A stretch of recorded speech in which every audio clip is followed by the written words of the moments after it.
கர்த்தருக்குள் பிரியமான கர்த்தருடைய பிள்ளைகளே, இந்த நாளுடைய செய்திக்காக தெரிந்து கொள்ளப்பட்ட வேத வசனம் பிலிப்பியருக்கு எழுதின புஸ்தகம் 4ஆம் அதிகாரம் 4ஆம் வசனத்தை நம்ம வாசிப்போம். கர்த்தருக்குள் எப்பொழுது சந்தோஷமாய் இருங்கள், சந்தோஷமாய் இருங்கள் என்று நான் மறுபடியும் சொல்லுகிறேன் என்று சொல்லி பவுல் பிலிப்பு பட்டணத்தில் இருக்கிறதான சபைக்கு அவர் எழுதுகிறதை நம்ம பார்க்கிறோம்.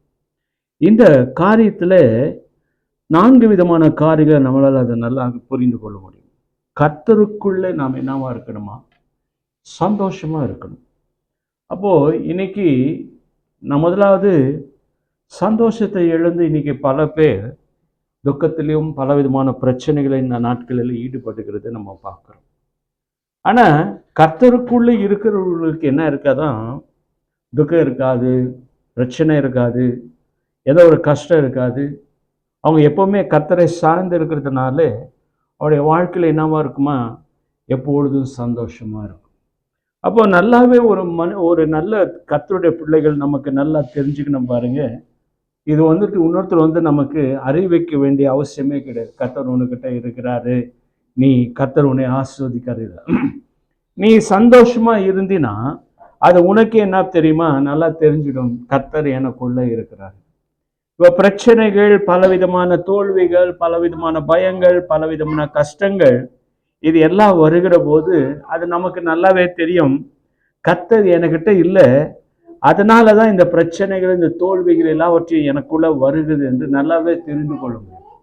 அப்போ இது ரெண்டுக்கு வித்தியாசத்தை இங்க பவுல் தெளிவாக அந்த பிலிப்பு பட்டணத்தில் இருக்கிறதான மக்களுக்கு அவர் சொல்றா, முதல்ல நாம் நல்லா தெரிஞ்சுக்கணும், நான் கர்த்தருக்குள்ள இருக்கிறேன்னா, ஏதோ ஒரு 2 ஹவருக்குள்ள மாத்திரம் சபையில நான் கர்த்தருக்குள்ள இருக்கிறேன்றது அது நம்மளே நம்ம ஏமாற்றி கொள்ளுகிறதான காரியங்கள் இருக்கு. ஆனா இங்கே அவர் சொல்லுகிற பதம் எப்படி இருக்குது பாருங்க, கர்த்தருக்குள்ளே எப்பொழுதுமே, வருஷம் 365 நாளும் 24x7 நம்ம எப்பொழுதுமே நான் யாருக்குள்ள இருக்கிறோமா? கர்த்தருக்குள்ளவே இருக்கணும். அதோடு கூட அவர் என்ன சொல்றாரு? சந்தோஷமா இருங்கள். மறுபடியும் என்ன சொல்றாரு? சந்தோஷமா இருங்கள் என்று நான் மறுபடியும் சொல்லுகிறேன் என்று சொல்றோம். அப்ப பார்த்தீங்கன்னாக்கா இன்னைக்கு ஏன் பிரச்சனைக்குள்ள நம்ம இன்னைக்கு சிக்கி தவித்து கொண்டிருக்கிறோம்? அநேக காரியங்கள் குறித்து கவலைப்பட்டு கொண்டிருக்கிறோம். அநேக பிரச்சனைகள் குறித்து நாம் இன்னைக்கு என்ன பண்ணி கொண்டிருக்கிறோம்? ஆராய முடியாத அளவுக்கு நாம் இன்னைக்கு என்னவா இருக்கிறோம்? என்னது? கர்த்தரை விட்டு நம்ம வெளி போனது நிமித்தமாக தான் பல பிரச்சனை கூட சந்தித்து கொண்டிருக்கிறோம். பார்த்தீங்கன்னாக்கா இன்னைக்கு உண்மையான கிறிஸ்தவர்கள் அவங்க என்ன பண்ணுவாங்கன்னாக்கா, அவங்க மனுஷனை நம்புகிறத காட்டிலும் கர்த்தர் மேல் பற்றுதலா இருக்கிறதுனால தான் அவங்களுக்குள்ள என்ன இருக்குது எப்போ. ஆனா இந்த வசனத்துல இதுல எவ்வளோ அர்த்தங்கள் என்ன பண்ணிக்க பவுல் எழுதுகிறாரு. அந்த பிலிப்பு பட்டணம் பார்க்கிற போது அவர் ஏன் இந்த வார்த்தை அங்க உபயோக கொடுத்த காரியத்தை பார்க்கிற போது, இந்த பிலிப்பு பட்டணம் ஒரு ஏழைதான ஒரு பட்டணமாக இருக்கு. தரித்திரர்களுக்கு என்ன பண்றாங்க? அங்க இருக்கிறாங்க அநேக வியாதிஸ்தர்கள், கஷ்டத்திலையும் வறுமையில இருக்கிறதான மக்கள் அங்க இருக்கிறதுனாலதான் அவங்களுக்குள்ள என்ன இருக்குதுன்னா, அவங்க எப்பொழுது கர்த்தரை சார்ந்து கொண்டு. நீங்க இந்த 4 அதிகாரத்தை நீங்க வாசிக்கிற போது, 1லேருந்து 2லேருந்து 3லேருந்து 4லேருந்து நீங்க வாசிக்கிற போது, அவங்க எல்லாம் அந்த பட்டணத்துல இருக்கிறவங்க கர்த்தரை அதிகமாக நம்பி கொண்டிருக்கிறதுனாலதான் அங்க கர்த்தர் சொல்ல, நீங்க எப்பொழுதுமே கர்த்தருக்குள்ள இருக்கிறீங்க, நீங்க எப்பொழுது சந்தோஷமா இருக்கிறீங்க, மறுபடியுமா நீங்க சந்தோஷமா இருக்கிறீங்க என்று சொல்லி நான் மறுபடியும். ஆனா அதோடைய வியாக்கியானத்தை கர்த்தர் 5ஆம் வசனத்துல வாசிக்கிற போது, உங்களுக்கு சாந்த குணம் எல்லா மனுஷருக்கு தெரிந்திருப்பதாக கர்த்தர் சமீபமா இருக்கிறார். அல்லேலூயா. அப்போ ஒரு மனுஷனுக்குள்ளே என்ன குணங்கள் இருக்க வேண்டும் என்று சொன்னாக்க, அந்த பிலிப்பு பட்டணத்தில் இருக்கிற எல்லா ஜனங்கள் எப்படி இருந்தார்களாம்? ஒரு சாந்த குணம் உள்ளவர்களாக இருந்தார். ஒரு மௌனமாக இருப்பாங்க, அதிகமாக யாரோட பேசி வச்சுக்க மாட்டாங்க, அதிகமாக யாரோட வீண் பேச்சுகள் எல்லாம் பேசாதபடிக்கு அவங்க எப்பொழுது என்னவா இருப்பாங்க? சாந்தமாக இருந்த கர்த்தரையே ஒரு துதிக்கிற ஒரு தேசமாக, துதிக்கிற ஒரு பட்டணமாக இருந்ததுனால அங்க இருக்கிறதான எல்லா மனுஷர்களுக்கும் அங்க இருக்கிறதான மனுஷருடைய ஒவ்வொருத்தருடைய நிலைமைகள் அறிந்ததுனாலதான், ஓ இவர் இப்படியா, அவங்க எப்பொழுதுமே கர்த்தருக்குள்ள இருக்கிறாங்க, இவங்க இப்படியா, அவங்க இருக்கிறதுல ரொம்ப சந்தோஷமா இருக்கிறாங்க, அதனாலதான் அவங்க எல்லாரும் சந்தோஷமா இருக்கிறாங்க. அப்போ அந்த பட்டணத்துல இருக்கிறவங்களுக்கு எல்லா விதமான காரியங்களை அறிந்ததுனாலதான் பவுல் அங்க சரியா கோட் பண்ணி சொல்றாரு. என்ன சொல்றாரு? உங்களுக்கு என்ன இருக்கணுமா? சாந்த குணம். அப்போ ஒரு கிறிஸ்தவனுக்கு என்ன இருக்குதோ, பணம் இருக்குதோ, இது இருக்குதோ, அதை பத்தி கவலை. நமக்கு என்ன இருக்கணுமா? ஒரு சாந்த குணம் உள்ளவர். பார்த்தீங்கன்னாக்கா மத்தேயு எழுதின புஸ்தகத்துல அங்க 5ஆம் அதிகாரத்துல சொல்லப்பட்டிருக்கிறவர்களுக்கு அங்க சொல்லப்படுகிறதான 8 காரியங்களை பார்க்க, சாந்த குணம் உள்ளவர்களுக்கு கர்த்தர் என்ன அழைக்கிறாரா? கிருபை அழைக்கிறவரா. அப்போ இங்க அதுதான் அவர் சொல்றாரு, உங்களுக்கு சாந்த குணம் இருக்குது. எனக்கு நல்லா தெரியும். என்னை காட்டிலும் யாருக்கு நல்லா தெரியும்?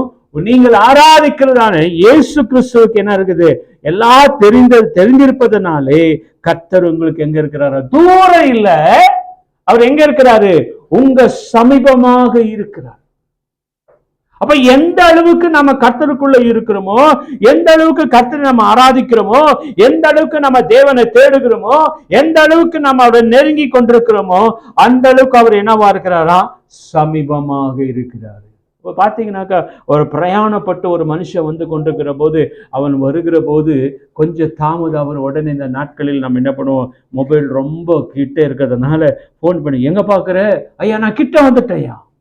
என்னது? நான் ரொம்ப கிட்ட வந்துட்டேன், நான் இன்னும் 2 நிமிஷத்துக்குள்ள எங்க வந்துடுவேன்? நான் கிட்ட வந்துடுவேன். இப்போ பார்த்தீங்க, ஏன் கர்த்தர் சொல்றாருன்னா, நான் உங்களை விட்டு நான் என்ன பண்ணல, ரொம்ப தூரம் எல்லாம் போல, உங்க சமீபமா இருக்கு. அப்போ அவர் எனக்கு சமீபமாக இருக்க வேண்டும் என்று நான் நினைத்தால், எனக்குள்ள அவர் எப்படி இருக்கணுமா? கர்த்தருக்குள்ள நான் இருக்கணும்.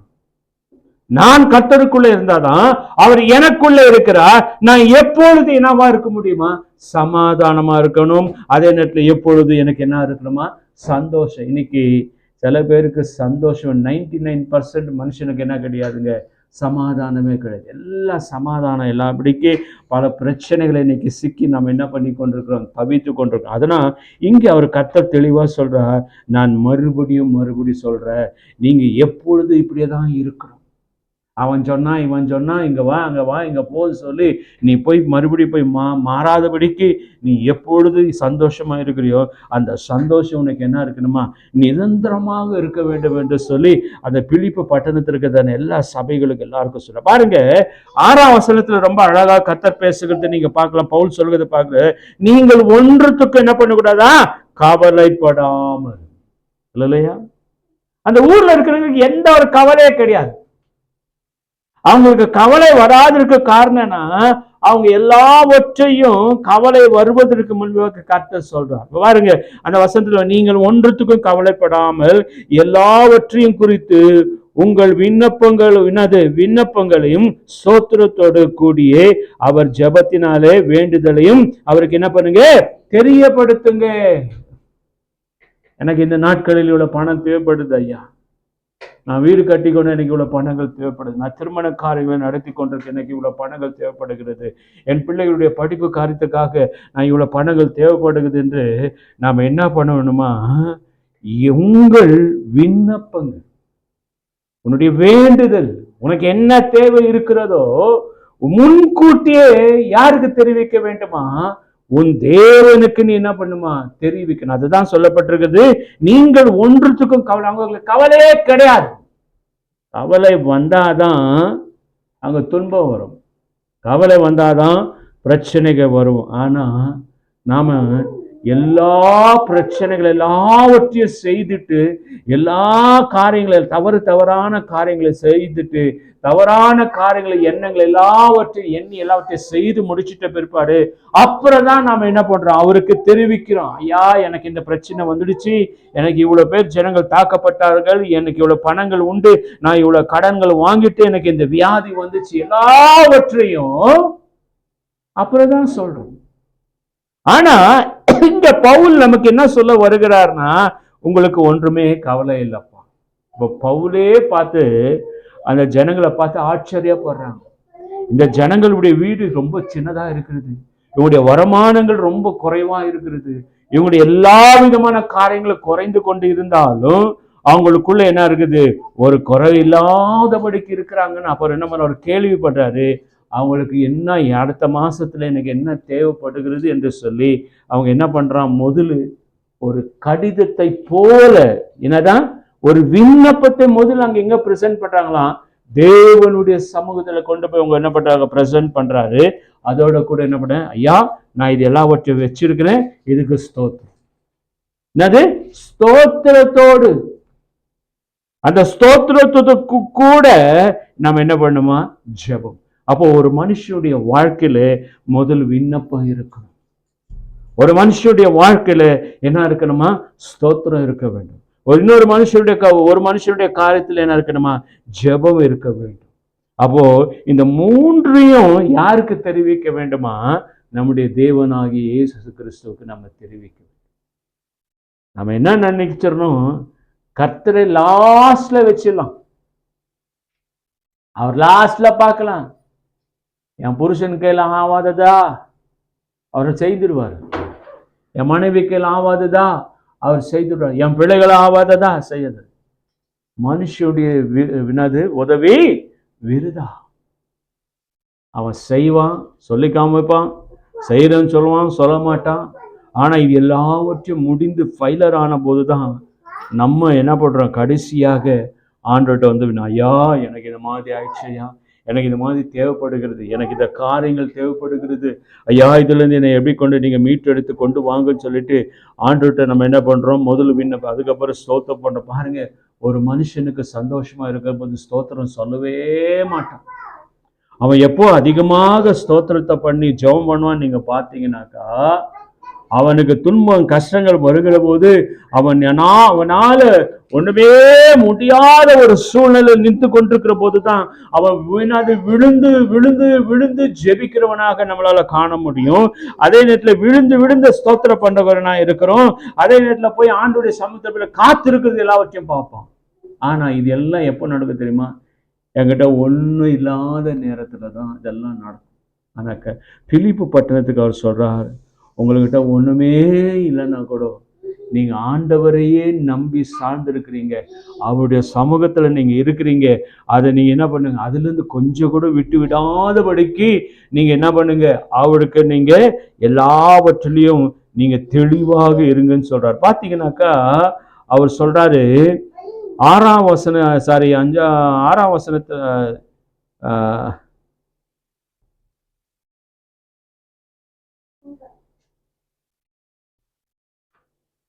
7ஆம் வசனத்தை வாசிக்கிற போது, அப்போது எல்லா புத்திக்கும் மேலான தேவ சமாதானம் உங்கள் இருதயங்களையே உங்கள் சிந்தைகளையே கிறிஸ்து இயேசுவுக்குள்ளே என்ன பண்ணணுமா, காத்து கொள்ளுங்க.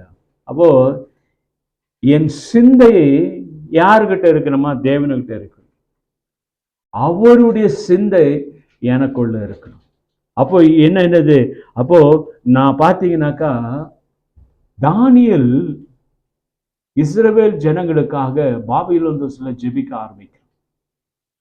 அவனுக்கு என்ன பண்றாங்க, நீ ஜெபிக்க கூடாது, பலவிதமான கட்டளை கொடுக்கிற போது அவன் எருசலேமுக்கு நேரா தன் ஜன்னல்களை திறந்து வைத்துட்டு அவன் முழங்கால் படித்து ராஜாவுடைய கட்டளைக்கு அவன் கீழ்ப்படியாம தன்னை உண்டாக்கின தேவனுக்கு தான் நான் முதல் இடத்தை கொடுப்பேன், என ராஜா என்ன பண்ண முடியும். அவன் மனசுல ஒரு கேள்வி தோணுது பாருங்க. என்ன தோணுது, இந்த பூமியும் இந்த சகல அதிகாரத்தையும் எனக்கு கர்த்தர் தான் எல்லாவற்றையும் உண்டாக்கினார், அவரை மிஞ்சி இந்த உலகத்துல என்ன பண்ணாது, ஒண்ணுமே நடக்காது. ராஜா நீ 1000 கட்டளை போட்டுக்க, என்னன்னா போட்டுக்க, என்னன்னா செய்துக்க, எனக்கு அதை பற்றி என்ன கிடையாது, கவலையே கிடையாது. அப்போ இவனை என்ன பண்றாரு, எல்லாவற்றையும் பார்க்கும்படியாக அந்த கல்தேயருடைய கூட்டத்துல பாபிலோன் தேசத்துல இருக்கிற ஒரு கூட்ட ஜனங்க, தானியேல் இவன் என்ன பண்றான், ராஜாவுடைய கட்டளை கரெக்டா பர்ஃபெக்டா செய்யறானா அதை பார்க்கும்படியாக ஒரு கூட்டம் பின்னாலே செய்து கொண்டு, அதே நேரத்துல தான் இன்னைக்கு கிறிஸ்தவர்கள் பாடுபடுகிற போது, வேதனைப்படுகிற போது ஒரு கூட்ட ஜனம் நம்மளை சுத்தி கொண்டே இருக்கும். இவன் இவ்வளோலாம் துதிக்கிறானே, இவனுக்கு இவ்வளோலாம் பிரச்சனை இருக்குது, இவனுக்கு எதுவுமே வராதா, நம்ம போய் இதை பார்க்கணும் எல்லாவற்றையும். ஆனால் தானியேல் ராஜா பற்றி கவலையே படல. அவன் என்ன பண்ண தெரியுமா? வழக்கம் போல காலையிலயும் மத்தியானம் நைட்ல முழங்கால் படிட்டு எருசலேமுக்கு நேரம் துதிக்கிறவனாக. அவ துதிக்க துதிக்க அவ போய் என்ன பண்றாங்க பாருங்க, அவர் சொல்றான் பாருங்க 7ஆம் வசனத்துல வாசிக்கிற போது, அப்பொழுது எல்லா புத்திக்கும் மேலான தேவ சமாதானம். நம்ம யோசிக்கிற நிறைய புத்தி தான் நமக்கு. நம்மளை போல புத்திசாலி யாருமே இல்லைன்னு பல பேர் சொல்லி கொண்டிருக்கிறோம். ஆனா அது எல்லா புத்தி என்ன தெரியுமா? என்னது? அழிவின் காரியங்களுக்கு போகிறதான புத்திங்க தான். இதை போட்டுட்டு அதை செய்திடலாமா, இதை போட்டுட்டு அதை வாங்கிடலாமா, அதை செய்துட்டு இதை உருட்டலாமா, பெருட்டலாமா, இது எல்லாமே மனுஷனுடைய புத்தி தான். ஆனா இங்க கர்த்தர் சொல்றாரு, அப்பொழுது எல்லா புத்திக்கும் மேலான ஒரு புத்தி இருக்குது, அதுதான் தேவ புத்தி.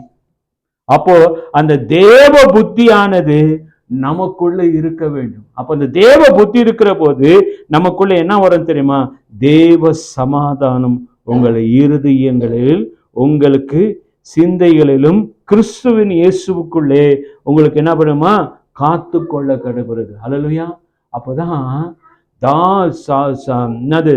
தானியேல் ஜெபிக்கிறதுக்கு இன்னொரு 2 செகண்ட் அவன் முட்டி போடுறதுக்கு முன்னாலே கர்த்தருக்கு தெரிஞ்சு போச்சு. உடனே நீ ஏன்பா வாயை திறக்கணும்? நீ திறக்கவே தேவை. உன் மனசுல என்ன இருக்குதுன்னு எனக்கு தெரிஞ்சதுனாலதான் நீ ஜெபிப்பதற்கு முன்பாகவே அந்த ஜெபத்திற்கு நான் என்ன பண்ணினேன்? நான் பதில் கொடுத்துட்டேன்னு சொல்லிட்டாரான். அப்போ அந்த பதில் சுமந்து வருகிறதான அந்த தேவ தூதன் அவன் வருவதற்கு யார் தடையா இருந்தா தெரியுமா? பிசாசு தடையா இருந்தான். அப்போ 21 நாள் முடிஞ்ச பிற்பாடுதான் அந்த தானியலுக்கு அந்த ஜெபம் வந்துட்டு, உங்க ஜெபம் கேட்கப்பட்டது சொன்னபோது தானியல் கொஞ்சத்துல அவன் மாறுறான். அப்போ ஆண்டவர் இந்த தேவதூதன் சொல்லுகிறான், உன் ஜெபத்திற்கு நீ ஜெபிப்பதற்கு முன்பாகவே உன் ஜெபத்திற்கு என்ன வந்துடுச்சு? பதில் கிடைச்சு. அப்போ தாவீதுடைய சிந்தை கர்த்தருக்கு தெரிஞ்சிருந்துச்சு. கர்த்தருடைய சிந்தை யாருக்கு தெரிஞ்சிச்சு? தானியலுக்கு தெரிஞ்சிச்சு. அப்ப 2 பேருடைய சிந்தை, இவருக்கு அவரை பத்தி தெரியும், அவர் இவருக்கு பத்தி தெரியும். அப்போ நாம எந்த அளவுக்கு கர்த்தருடைய சிந்தை, கர்த்தருடைய நாமம் நமக்குள்ள இருக்குதுன்னு பார்த்தீங்கன்னா கிடையவே கிடையாது. நம்ம ஏதாவது கர்த்தர் கொடுக்கலனாக்கா கர்த்தர் மேல ரொம்ப கோவப்படுறோம், ரொம்ப கஷ்டம், அவர் மேல துன்பம் என்ன பண்றோம், பல விதமான காரியங்களை அவர் மேல சுமத்தி வைக்கிறோம். ஆனா இங்க தேவன் சொல்றார், எங்களுடைய சிந்தை உங்களுக்குள்ள இருக்கணும், உங்களுடைய சிந்தை எனக்குள்ள இருக்கு. ஆனா 8ஆம் வசனத்துல வாசிக்கிற போது அங்க எல்லாவற்றுக்கும் கர்த்தர் தெளிவாக கர்த்தர் கடைசியாக, சகோதரரே உண்மை உள்ளவர்களாகவே, ஒழுங்குள்ளவர்களாகவே, நீதி உள்ளவர்களாகவே, கற்புள்ளவர்களாகவே, அன்புள்ளவர்களாகவே, நற்கிரிய உள்ளவர்களாகவே பணிந்து எதுவோ புகழ்ந்து எதுவோ அவைகள் எல்லாம் என்ன இருக்குது? சிந்தித்து கொண்டிருங்கள். ஹல்லேலூயா. இப்போ பார்த்தீங்கன்னாக்கா மேல எல்லாவற்றையும் சொல்லித்து கொண்டு வந்து இங்க என்னென்ன காரியத்தை சொல்ற தெரியுமா? முதல் பார்க்கிற போது உண்மை உள்ளவர்களாகவே. யாருக்கு உண்மையா இருக்கணுமா? மனுஷனுக்கு உண்மையா இருக்கணும்னு கர்த்தர் சொல்லல.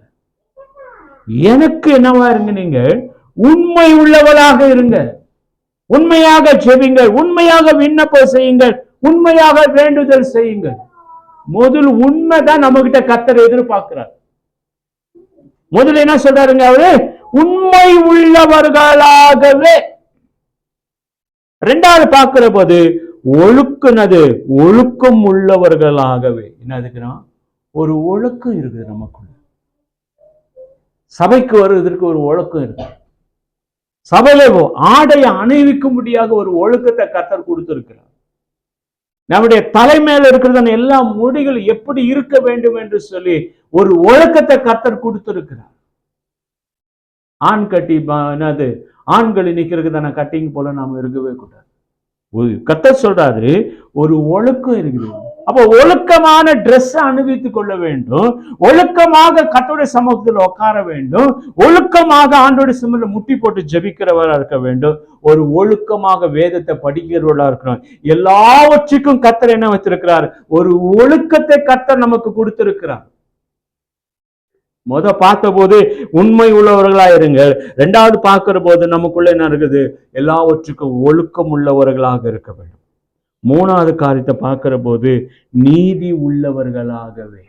நீதினாக்கா உன் மனசாட்சிக்கு இது சரியில்லை, நான் பண்றது சரியில்லை, நான் ஒழுங்கா ஜெபிக்கல, ஒழுங்கா ஆண்டவரது சமத்துல இல்லை, உன் உள்ளத்துல தெரியணும். நமக்கு நல்லாவே தெரியும் எதுக்கு நம்ம பயப்படுறோமல்ல, மனசாட்சிக்கு நல்லா தெரியும். இல்லை, நான் அவனை திட்டேன் அப்படின்னு என்னைக்கு வருத்தப்படுறியோ அன்னைக்கு கர்த்தர் உன்னோட பேசுகிறாருன்ற அர்த்தம்.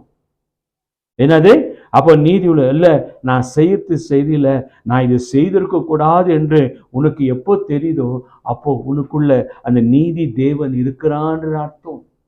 நீ எதுவுமே ஒரு நீதி இல்லாதபடிக்கு எல்லாவற்றையும் அநீதியாக செய்து அநீதியாக நடக்கிறதுனாலதான் இன்னைக்கு என்ன இருக்குது? நமக்கிட்ட பல பிரச்சனைகள் இருக்குது. பாத்தீங்கன்னாக்கா அடுத்து சொல்றாரு, கற்புள்ளவர்களாக இருக்க வேண்டும். நம்ம இதெல்லாம் நான் நினைக்கிறேன்னாக்கா, ஒரு பெண்ணுக்கு அந்த கற்புன்னு சொல்றாங்க, அந்த கற்பு கர்த்தர் சொல்லல. உண்மையான கற்பு என்னன்னா, அது கர்த்தருக்கு நாம என்னவா இருக்கணுமா? ஒரு தன்னையே பிரதிஷ்டை பண்றவர்களாக இருக்கும். நான் கர்த்தரை விட்டு நான் எந்த ஒரு தெய்வத்தை நான் வணங்க மாட்டேன். கர்த்தருடைய வார்த்தை விட்டு நான் வேற எந்த ஒரு வார்த்தைக்கு நான் செவி கொடுக்க மாட்டேன். கர்த்தரே அதுதான். அதை பாருங்க, நாம கர்த்தர் எப்படி தன் பெண்ணானவள் தன் கற்பை தன் கணவனுக்கு அதை பத்திரமாக செலுத்துகிறாளோ, அதே போல என்னுடைய கற்பானது அது ஆணும் பெண்ணுமாக நாம் கர்த்தருக்கு சாட்சியாக இருக்கிறோம் பாருங்க. அதுதான் பெரிய கற்புள்ளவர்களாக. அதை நம்ம கர்த்தருக்கு மாத்திரம் தான் செலுத்த வேண்டும். அங்க கொஞ்சம் இங்க கொஞ்சம் எல்லாவற்றையும் போய் ரட்சிக்கப்பட்டவன் போய் ஏதேதோ சாப்பிட்டு வருது, ரட்சிக்கப்பட்டது போலலாம் புறஜாதியில போய் உக்காந்து கொண்டு ரட்சிக்கப்பட்டவன் போய் வேண்டாத காரியங்கள் எல்லாம் பேசிட்டு, இதெல்லாம் நம்முடைய கற்பை குறிக்கிறது. நம்ம ஆண்டவர் தெளிவா சொல்ற, இங்கதான் உக்காரணும், அங்கதான் உக்காரணும், இவங்க கூட தான் பேசுனாக்க இவங்க கூட தான் பேசணும், இங்கதான் நான் நடக்கணும்னாக்க இப்படிதான் நடக்கணும். இஷ்ட போல எல்லாவற்றையும் செய்துட்டு எல்லாவற்றையும் என்னது கற்பை சூறையாடுகிறது போல உன்னுடைய விசுவாசத்தை எல்லாவற்றையும் பிசாசு சூறையாடி உனக்குள்ள அவன் பிசாசு என்ன பண்றான்? ஒரு சேரை போட்டு உக்காண்டி கொண்டு நீ என்னன்னா செய்யு, நீ என்னன்னா பண்ணு, நான் உனக்கு எல்லாவற்றையும் சந்தோஷத்தை கொடுக்குறேன்னு சொல்லி அற்ப சந்தோஷத்துக்காக நம்முடைய கற்பை நாம் என்ன பண்ணக்கூடாது? அவனுடைய பாதத்துல கொண்டு வந்து வைக்கவே கூடாது. அதுதான் சொல்றாரு, அவர் என்னவா இருக்கிறாரா? கற்புள்ளவராகவே அல்லவா, கற்புள்ளவராகவே அல்லவா அப்படின்றார். இப்படித்தானே நீங்க இருக்கிறீங்க, இப்படிதான் இருங்க. கட்சியில் அவர் பாருங்க, அவர் சொல்றாரு, அதாவது கூட இன்னொன்னு, அன்புள்ளவர்களாகவே. நம்ம எப்பொழுதும் அன்புள்ளவர்களாக இருக்கும், அன்பர்களாகவே. அப்போ நமக்கு அன்பு தான் கர்த்தர் நமக்கு பிரதான காரியங்களை நமக்கு போதித்திருக்கு.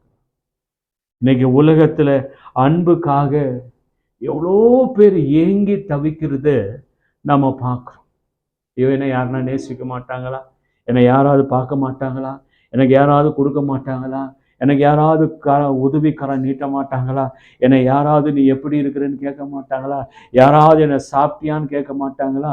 என் நோய்க்கா யாராவது ஒரு மாத்திரை வாங்கி கொடுக்க மாட்டாங்களா? என்னை யாராவது நேசிக்க மாட்டாங்களா? இன்னைக்கு ஏங்கி கொண்டிருக்கிறோம். அது புறஜாதி மாத்திரம் கிடையாது, நாம் கிறிஸ்தவர்களாக இந்த காரியத்தை நம்ம செய்து கொண்டிருக்கிறோம். ஆனா கர்த்தர் சொல்றார், நீ அன்பை தேடி எங்குமே போக தேவையில்லை. இந்த மேல சொல்லப்பட்ட எல்லா காரியங்கள் எல்லாவற்றையும் உனக்குள்ள இருந்துச்சுன்னா உனக்குள்ள தானா அன்பு அது பொங்கி பொங்கி எழும்ப ஆரம்பிச்சிடும். நான் போய் அங்க போறேன், நான் இங்க போறேன், எனக்கு சந்தோஷம் இல்லைங்க. ஆண்டவர் சொல்றாரு. இன்னும் கடைசியா நீங்க வாசிக்கிற போது, கடைசியா ஒரு பதத்தை வாசிக்கிறது, நற்கிரியை உள்ளவர்களாகவே அல்லவா. நற்கிரியவர்கள் செய்ய முடிஞ்ச அளவுக்கு நான் மற்றவர்களுக்கு நல்லதே செய்து கொண்டே இருக்க வேண்டும். ஒரு கிளாஸ் தண்ணி ஒருத்தனுக்கு தூக்கி குடிக்க முடியாம இருக்கிற சூழ்நிலையில கூட அவனுடைய வாய்க்கு ஒரு கிளாஸ் தண்ணி கொடுக்கிற போது அதை போல ஒரு நற்கிரியை எதுவுமே நம்ம கிட்ட அந்த செய்ய முடியாததை ஒருத்தனுக்கு நம்ம செய்கிறோம்னாக்கா அதை போல ஒரு நன்மை வேற எதுவுமே நமக்கு கிடையவே கிடையாது. அதுதான் கர்த்தர் சொல்ற புதிய ஏற்பாடுல அந்த மத்தியில வாசிக்கிற போது, நான் பசியா இருந்தேன், எனக்கு யார் சாப்பாடு கொடுத்தீங்க? நீ வியாதியா இருந்த, யார் எனக்கு என்னது வியாதிக்கு மருந்து கொடுத்தீங்க? நான் தாகமாக இருந்தேன், எனக்கு யார் தண்ணி கொடுத்தீங்க? நான் பட்டினியா இருந்த யார் எனக்கு உணவு கொடுத்தீங்க? அங்க கேட்கிற கேள்வியெல்லாம் சராமாரியா யாரை கேட்கறா தெரியுமா? நம்மளை தான் அவர் கேட்கிறார். அப்போ அங்க கேளுங்க சார், நீங்க எப்போ ஆண்டவரே பசியா இருந்தீங்க? நீங்க எப்போ ஆண்டவரே வியாதியா இருந்தீங்க? நீங்க துணி இல்லாம இருந்தீங்க? எல்லாத்தையும் இல்ல, நீ ஒரு ஏழைக்கு கொடுக்கறது அது யாருக்கு தான் செய்யற? கர்த்தருக்கே செய்யற. அப்போ இங்க அதுதான் சொல்றாரு, நற்கிரியை உள்ளவர்களாகவும் பணியுங்கள். எதுவோ புகழும் எதுவோ அவைகள் சிந்தித்து கொண்டே இருங்க. உங்களுடைய புகழை நீங்க சிந்தித்து கொள்ள வேண்டாம். மற்றவர்களை நீங்க வாழ்த்தி வணங்கி மற்றவர்கள் அவர்களுக்காக எல்லாவற்றையும் கொடுக்கும்படியாக அவர்களை நீங்க என்ன பண்ணுங்க? வழி நடத்துகிறவர்களா. அப்போ நாம எப்பொழுது கர்த்தருடைய சமூகத்துல ஒரு சமாதானமா இருக்க வேண்டியது. அதுதான் இங்க கர்த்தர் சொல்கிற போது இது எல்லாவற்றையும் இந்த 4ஆம் வசனத்துக்கு அதை ஒரு அடிச்சுவடாக மாறுது. அங்க என்ன சொல்றாரு? கர்த்தருக்குள்ள நீங்கள் எப்பொழுது சந்தோஷமா இருங்கள். நீங்கள் என்ன பண்ணுங்க? சந்தோஷமா இருங்க. அவர் சொல்றாரு, நான் மறுபடியும் சொல்லுகிறேன், உங்க சந்தோஷத்தை ஒருவரும் கெடுத்து கொள்ளாதபடிக்கு, ஒருவனும் எடுத்துக்கொள்ளாதபடிக்கு நீங்கள் என்ன பண்ணுமா? தாழ்ந்திருங்கள். அதுதான் அவர் சொல்றாரு 5ஆம் வசனத்துல வாசிக்கிற சாந்த குணமுள்ள. அப்போ அந்த பிலிப்பு பட்டணத்தில் இருக்கிறதான சபையார் எப்படிப்பட்டவர்கள்? ரொம்ப ஏழையான சபை. ஒருவேளை சாப்பாட்டு கூட கஷ்டப்படுகிறதான அந்த சபையில கர்த்தருக்குள்ள என்ன அவங்க இருந்தாங்களாம். கர்த்தர் அவங்களுக்குள்ள இருந்தாங்க. அதுதான் என்ன பண்றாரு? அவர் சொல்றாரு, என்னுடைய சிந்தை உங்களுக்குள்ள இருக்கிறது, உங்களுடைய சிந்தனை எங்களுக்குள்ள இருக்கிறது. அப்போ இதுதான் நமக்கு தேவை. அதை விட்டுட்டு நீ எல்லாம் செய்யற எல்லாவற்றையும் செய்துட்டு எனக்கு அது இல்லை, எனக்கு இது இல்லை, இந்த பிரச்சனை போய் மாட்டிக்கொண்ட அதுல போய் மாட்டிக்கொண்ட இருக்கிறது இல்லை. ஒரு சந்தோஷம் உன்னை தேடி வராது, சந்தோஷத்தை நீ தான் தேடி போக வேண்டும். ஒரு மதுவுக்கு அடிமை இருக்கிறதுனால உனக்கு சந்தோஷம் வந்துடாது. பல விதமான போதை மருந்துகளுக்கு நீ சந்தோஷமா இருக்கவே முடியாது. எங்க நமக்கு சந்தோஷம், நிரந்தரமான சந்தோஷம் கிடைக்குதுன்னா தேவனுடைய வார்த்தையினால தான் நமக்கு என்ன கிடைக்கிறது? சந்தோஷம் கிடைக்கிறது.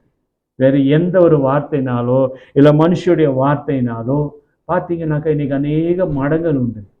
அநேக என்ன பண்றாங்க? நான் தான் சாமியாரன் எல்லாத்தையும் தங்களுக்கு தெய்வம். அவன் பேசுற வார்த்தையெல்லாம் தெரியுமா? மனிதனுடைய மனசை கவரக்கூடியதான சில வார்த்தையே, மாயமான வித்தையான வார்த்தையினாலே இன்னைக்கு மனுஷர்களை அவங்க என்ன பண்றாங்க? அவர்களை பேசி தன் பக்கமாக திருப்பிக்கணும். ஆனா நம்முடைய வேத வசனமானது நம்முடைய மனதையும் கர்த்தர் மாற்றுகிறவரா இருக்கிறாரு. நமக்கு நல்ல ஒரு சமாதானத்தை கொடுக்கிறவரா இருக்கிறாரு. நம்முடைய பரலோகத்தில் சேர்க்கக்கூடியவர்களுக்கா பணத்தை ஆதாயப்படுத்தும்படியாக இன்னைக்கு பல சாமியார்கள் சில வார்த்தை, ஆசை வார்த்தைனால பேசி அவங்கள்ட்ட இருக்கிற பணங்கள் எல்லாவற்றையும் உறிஞ்சிக்குது. ஆனா நம்முடைய தேவன் பணமோ எதையோ அது கர்த்தர் விரிஞ்சுக்கிறது. நம்முடைய மனதுக்குள்ளே இருக்க அவர் கர்த்தர் விரும்புகிறவராக இருக்கிறார். அதுதான் அவருடைய சிந்தை எனக்குள்ள இருக்கணும். யாருடைய சிந்தைங்க? கர்த்தருடைய. அதுதான் தானியேல் எவ்வளோ அவன் ஜெபிக்க முன்ன முழங்கால் போடவே கிடையாது, அதுக்குள்ளேயோ ஆண்டவர் பதில கொடுத்துட்டான். நீ ஜெபிப்பதற்கு முன்பாகவே நான் உன் ஜெபத்துக்கு என்ன பண்ணேன்? நான் பதில். அப்போ நம்ம எவ்வளவு பேர் ஜெபிக்கிறோம், எவ்வளவு பேருடைய ஜெபத்தை கர்த்தர் கேட்கிறாருன்னு பார்த்தீங்கன்னா கிடையவே கிடையாது. ஏன் தெரியுமா? நாம என்ன கிடையாது. அந்த 6ஆம் அதிகாரத்துல 8ஆம் அதிகாரத்துல வாசிக்கிற போது உண்மை உள்ளவர்களாக, ஒழுங்குள்ளவர்களாக, நீதி உள்ளவர்களாக, கற்புள்ளவர்களாக, அன்புள்ளவர்களாக, நற்கிரியை செய்கிறவர்களாக பணிங்கள். எப்பொழுதுமே அதுக்கு அர்ப்பணிங்கள் நம்மளே. அதாவது எதுவோ புகழோ எதுவோ அவைகள் சிந்தித்து கொண்டு. நம்முடைய புகழ் நமக்கு தேவையில்லை. கர்த்தரை புகழ புகழுக. கர்த்தரை நீங்க புகழ்ந்து பாடப்பாட கர்த்தர் இந்த பூமியில உங்களை கர்த்தர் உயர்த்தி வைத்துக்கொண்டார். இது அறிந்தவர்கள் கிறிஸ்துவிலே நாம் எப்பொழுது என்னவா இருப்போம்? சந்தோஷமாகவே இருப்போம். எப்பொழுது சந்தோஷமாக வெற்றி சிறந்தவர்களாக நம்மளால கூடி வாழ முடியும். இது அறிந்தவர்கள் நல்ல வேத வசனத்துக்கு வியாக்கியம் உள்ளவர்கள், கர்த்தருடைய சமூகத்துல காத்திருக்கிறவர்கள். கர்த்தர் தாம் உங்களை அவர் ஆசீர்வதித்து உங்கள் தேவைகள் எல்லாவற்றையும் சந்திக்க வல்லவர்கள். May God bless you. கர்த்தர் உங்களை ஆசீர்வதிப்பார்.